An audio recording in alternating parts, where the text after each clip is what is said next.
Good morning students, मैं सतवीर चौधरी लेकर आया हूँ आपको गाउस के नियम के अनुप्रयोग। और आज हम फर्स्ट अनुप्रयोग पढ़ने वाले हैं इसका। और फर्स्ट अनुप्रयोग कौन सा पढ़ने वाले हैं? रेखीय आवेशित चालक तार के कारण विद्युत क्षेत्र की तीव्रता व परिमाण तथा दिशा ज्ञात करना। विद्युत क्षेत्र का परिमाण भी ज्ञात करना है हमें और दिशा भी ज्ञात करनी है। किसके कारण?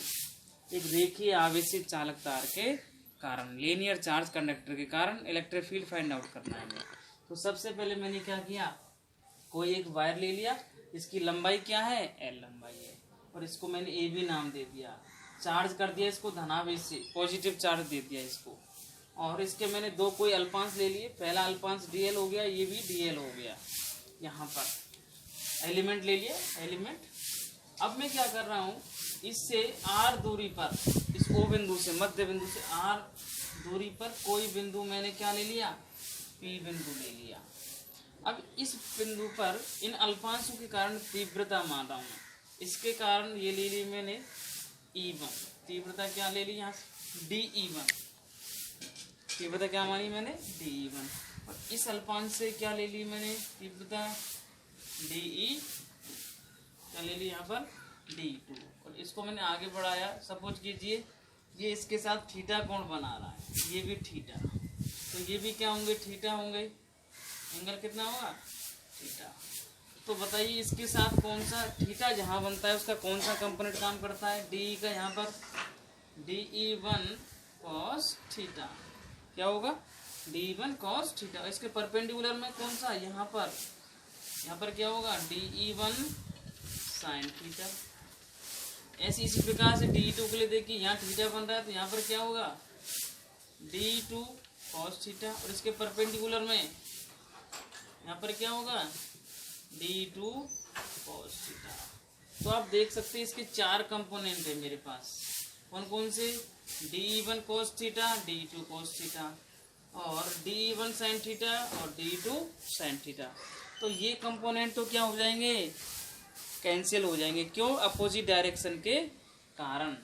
पर DE1 sin थीटा और DE1 cos थीटा और DE2 cos थीटा, ये दोनों समान दिशा में होने के कारण ऐड हो जाएंगे। तो इस कारण से इसकी जो डायरेक्शन होगी वो इसी दिशा में होगी। दैट मीन्स इस वायर से दूर की तरफ। और कैसी होगी? लंबवत। कैसी होगी? यहाँ से इलेक्ट्रिक फील्ड की डायरेक्शन कैसी होती है तो हमने ज्ञात कर लिया है। रेखीय आवेशित चालक तार के कारण जो विद्युत क्षेत्र की दिशा है वो हमेशा तार से लंबवत दूर की ओर, तार से लंबवत कैसी रहेगी? हमेशा दूर की तरफ, बाहर की तरफ होगी। इस प्रकार से दूर। आई बात समझ में? ये तो होगी दिशा के बारे में। अब हमें इसका क्या करना है? परिमाण ज्ञात करना है, मैग्नीट्यूड ज्ञात करना है। तो सबसे पहले मैं मान रहा हूं यहाँ पर इसके लिए एक कोई मैंने कंडक्टर ले लिया। ये इस प्रकार से कंडक्टर था आपका, और ये आवेशित था। इसको मैंने ए बी नाम दे दिया भाई। ये आवेशित था और इस पर रेखीय आवेश घनत्व मैं लैम्डा मान रहा हूँ। इस पर रेखीय आवेश घनत्व, लीनियर चार्ज डेंसिटी क्या मान ले लिया मैंने? लैम्डा। इसकी लेंथ कितनी? L ले ली इसकी। आई बात समझ में? अब एक बात बताइए, इसके अंदर कितनी सरफेस होंगी? इस चालक तार के अंदर सरफेस कितनी? जैसे मान लो ये कोई चालक तार है, तो अब हम इस पर क्या करेंगे? इस पर गाउसी पृष्ठ की कल्पना करेंगे। ये वायर है इस टाइप से, तो इसमें कितने गाउसी पृष्ठ होंगे? तो फर्स्ट वाला एक तो ये हो गया गाउसी पृष्ठ, और एक ये होगा गाउसी पृष्ठ, और एक ये वाला हो गया। तो क्या मान सकता हूँ गाउसी पृष्ठ इसके ऊपर? फर्स्ट ये हो गया गाउसी पृष्ठ, सेकंड ये वाला हो गया इस प्रकार से, और थर्ड ये वाला। तीन सरफेस हो गई इसके पास।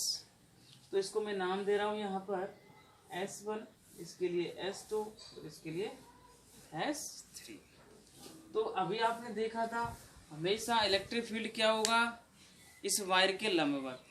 तो इसमें मैंने तीन अल्पांश ले लिए। फर्स्ट ये हो गया, सेकंड ये वाला हो गया, और थर्ड आपका ये वाला हो गया। तो इलेक्ट्रिक फील्ड कहाँ होगा? इस पर हमेशा लंबवत, परपेंडिकुलर।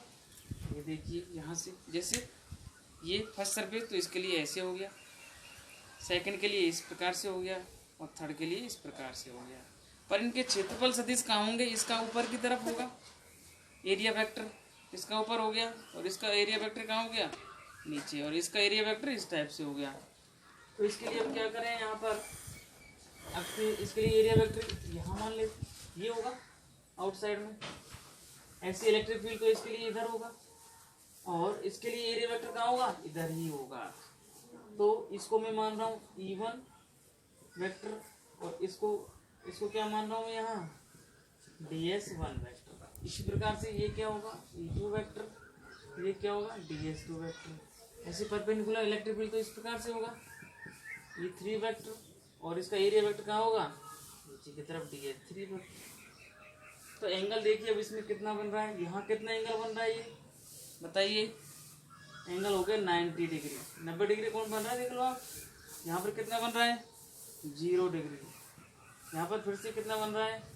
90 डिग्री। तो इस प्रकार से हमने क्या किया, ये गाउसीय सरफेस की कल्पना कर ली हमने। ये गाउसीय पृष्ठ की क्या करते हैं हम? कल्पना करते हैं। अब हम क्या निकालते हैं? इसका परिमाण निकालते हैं। किस टाइप से निकालेंगे देखिए। सबसे पहले आपने अभी पढ़ा था रेखीय आवेश घनत्व, हमने माना था इस पर लैम्डा। तो लैम्डा क्या होता है भाई?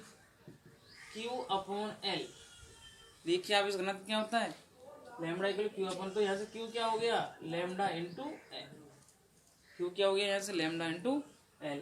अब हम क्या लगा देते हैं? गाउस का नियम, गाउस की प्रमेय लगा देते हैं। क्या कहती है भाई? Phi equal to sigma Q/ε0। Phi किसके बराबर होता है? Sigma Q/ε0। कहाँ से? गाउस के नियम से। तो फाई क्या आ रहा है? सिग्मा क्यू है यहाँ पर ε0 का, ε0 आ गया। फाई का फाई, क्यू किसके बराबर है देख लीजिए? Lambda into L. तो लिख सकता हूँ कि लैम्डा L/ε0। ये तो गाउस के नियम से। अब इलेक्ट्रिक फ्लक्स की परिभाषा से, इलेक्ट्रिक फ्लक्स क्या कहता है? विद्युत flux phi equal to close integral E vector dot ds vector, E vector dot ds vector. तो इसमें कितने सरफेस है यहाँ पर? 3 सरफेस। तो तीनों के लिए हम काउंट करेंगे फ्लक्स को। तो फाई बराबर पहला S1 क्या है इसमें? E1 vector dot DS1 vector, plus दूसरे के लिए कितना? S2 दूसरा सरफेस क्या होगा इसमें? E2 vector dot DS2 vector. तीसरे के लिए क्या होगा? S3 E3 vector dot DS3 vector. तीनों के मान रखते हैं। अब बताइए फाई बराबर S1 डॉट हटाते हैं जब क्या आता है? EDS1 cos theta. थीटा कितना होगा S1 सरफेस के लिए? देखो 90 डिग्री, तो cos 90 लिख सकता हूँ, प्लस S2 क्या होगा? E2 DS2 cos theta. दूसरे के लिए थीटा कितना है? 0 डिग्री। दूसरे के लिए कितना है? 0 डिग्री और 0, प्लस S3 क्या है? E3 DS3 cos theta. तीसरे के लिए बताइए, देख लीजिए 90 डिग्री, तो क्या होगा? cos 90। सॉल्व करिए, देखो cos 90 0, तो पूरी संख्या क्या होगी? यहाँ पूरी वैल्यू 0 हो जाएगी क्या? cos 90 वाली 0, इसमें भी वैल्यू क्या होगी? 0। तो क्या बचा? फाई इक्वल टू, यहाँ पर E2 को मैं बाहर ले सकता हूँ क्या? E2 DS2, और यहाँ पर क्या बन गया? ये DS2 cos 0 की वैल्यू 1 हो गई, ये DS2 हो गया सरफेस। आई बात समझ में? तो हमें क्या निकालना है? इलेक्ट्रिक फील्ड निकालना है इसके लिए।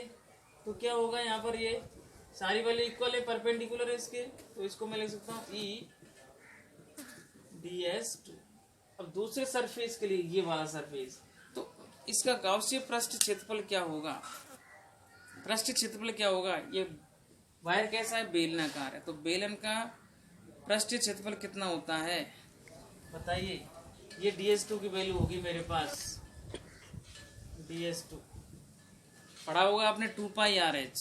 बेलन का पृष्ठ क्षेत्रफल कितना होता है? 2 पाई RH। पर H क्या बन गया इसमें? ये लेंथ बन गई। क्या बन गई? तो इसमें L लिख सकता हूँ। तो फाई इक्वल टू क्या हो गया? E 2 पाई RL। और एक फाई की वैल्यू यहाँ से लिख सकते हैं हम। देखो फाई किसके बराबर है? Lambda L/ε0। तो क्या हो गया यहाँ से E इंटू 2πRL तो है ही आपके पास, और ये फाई किसके बराबर है, लेमडा L अपॉन एप्सिलॉन। तो देखिए L से L क्या हो गया, फिनिश हो गया। तो E का फॉर्मूला क्या आ रहा है, E बराबर 2π को इधर लेके जाओ, lambda upon 2π epsilon not R।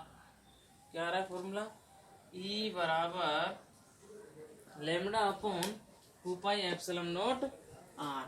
क्या इसमें 2 से डिवाइड और 2 से मल्टीप्लाई कर सकता हूं मैं, 2 से डिवाइड कर रहा हूँ और 2 से क्या कर रहा हूँ, इसको मल्टीप्लाई। तो क्या होगा E बराबर, देखिए 2 lambda upon 4π epsilon not into R। ये क्या बन गया, 1 अपॉन 4π एप्सिलॉन नॉट किसके बराबर होता है, K के।